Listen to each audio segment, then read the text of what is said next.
Okay, everyone. So welcome to the final chapter today, and arguably maybe the most exciting to some people, and that is now the shift to Payroll Control Center. And so everything we looked at, we've been looking at the back-end Employee Central Payroll system, and I do think that it's critically important to understand the back-end, how that works. But with that being said, a lot of what SAP has developed over the last handful of years has been to simplify some of these things. So you don't necessarily need to know the transaction codes and do that, especially as an end user, and also to make payroll more proactive and whatnot. And so I have a number of demo videos for PCC available, and I'll share links to those. So I'm not here to talk about that. Feel free to watch those other videos if you have questions about that. But I want to tie this all together in terms of what we were seeing.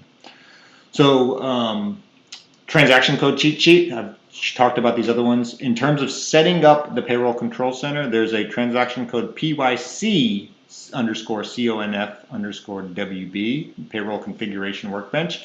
And then what I'll also say is there's a newer version of this for if you're setting up the managed payroll activities. It's PYT underscore CONF workbench. So there's two of them. I have them saved in my shortcut here.